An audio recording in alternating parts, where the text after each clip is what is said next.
Eternal Ring is a first-person action role-playing game that was developed by From Software and published in North America by Agetec for the PlayStation 2 in the year 2000. And this was also one of the launch titles for the PS2 in Japan and in North America. And the game would also be made available through emulation for the PlayStation 4 on the PlayStation Store itself a few years later in 2017. And the game controls the main protagonist, a young magician that is sent to investigate an island to find a legendary artifact that's supposed to give great power. So the game utilizes many elements from RPG systems to level up your character's abilities, attributes and strength. And this game would also be familiar to fans of games from the developers, as From Software are also responsible for the iconic Kingsfield series, and that would go on to develop other well-known titles seen on the likes of the PlayStation 1 such as Shadow Tower, and would also be responsible for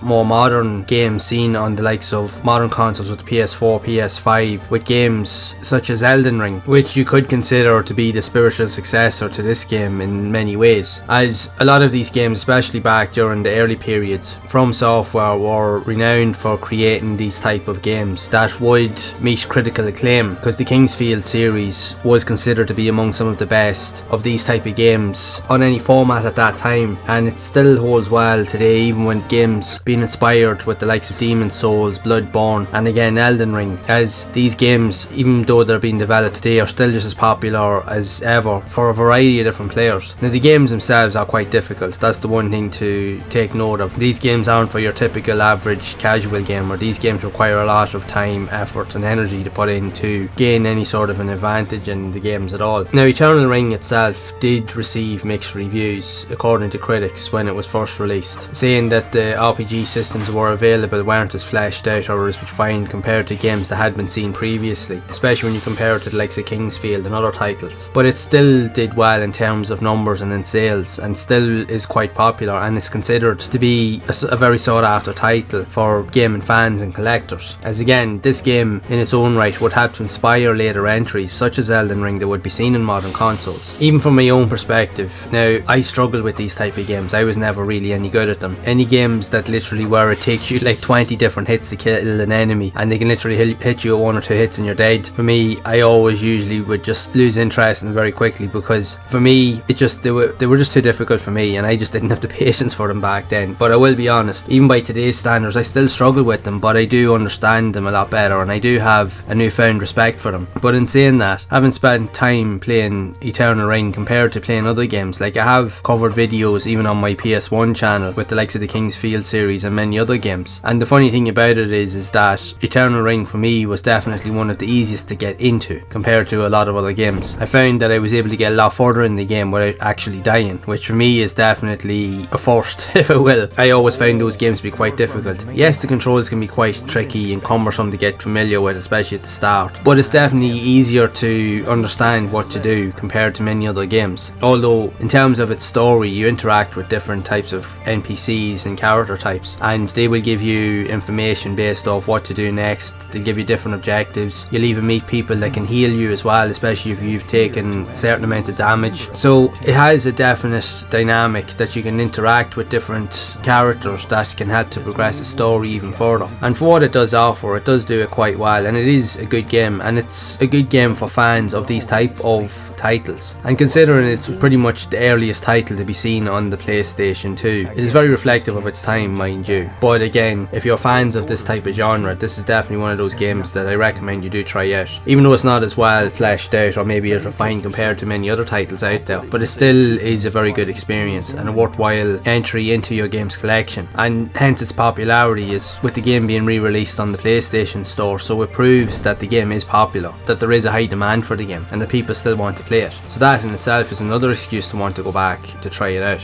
And again, it's one of those games that you would put a lot of hours into, because there's a various array of different attributes and skills to build up and upgrade with your character in terms of magic spells, gaining access to different types of weapons, upgrading many of the character's attributes, all to help you progress through the story. So it's one of those games, if you like exploration and you like all of the RPG systems and even combat elements, this will fit in well to your playstyle. So I would love to know your thoughts on Eternal Ring for the PS2. Was this a game that you managed to purchase back in the day when the PS2 was first released? And if so, what do you think of it overall? Do you enjoy these type of action role-playing games? Or maybe not so much? So be sure to share it down in the comments below. And if you have enjoyed this video, make sure to leave a like, subscribe to the channel and hit that bell to be updated with future videos. And if you would like to see more content around other types of action RPGs also released on the PS2, you can check out the playlist here on screen to see more of those games in action. And I will see you all in the next one.